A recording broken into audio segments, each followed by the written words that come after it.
శైలు, నువ్వు అనుకున్నట్టు నాకు అమ్మాయికి ఏ సంబంధం లేదు. నిజం చెప్పాలంటే వాళ్ళ అమ్మా నాన్న పేర్లు కూడా నాకు తెలివి తెలుసా? అనవసరంగా నువ్వు మా అమ్మ పేరేంటి? మీ అమ్మ అమ్మ మీ అమ్మ పేరు నోట నాంతుంది బయటకు రావట్లేదు. అది అమ్మ పేరు.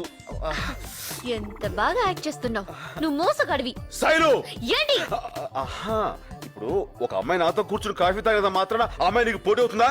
అర్థంగా మాడతావేంటి? ఊరికను చూసావా, ఇప్పుడు నేను చెప్పిన ఎగ్జాంపుల్ తో నీకు అంత కరెక్ట్ అనిపిస్తుంది కదా? మీరిద్దరూ ఒకే కార్ నుంచి ఎందుకు దిగారు? అది కూడా చూసావా, ఇప్పుడు ఆటో దొరకపోతే మనం ఇలా ఇలా అంటాం, అలా లిఫ్ట్ ఇచ్చింది ఎక్కొచ్చాను, అందులో తప్పే ఉంది. నీళ్ళు లేదు, నువ్వు మారిపోయావు. నా మీద ప్రేమ తగ్గిపోయింది. ప్రేమ తగ్గి అది నువ్వు ఎలా చెప్పగలవు? నా పేరు శైలు, నువ్వు ఇప్పుడు నీళ్ళు అన్నావు. Really very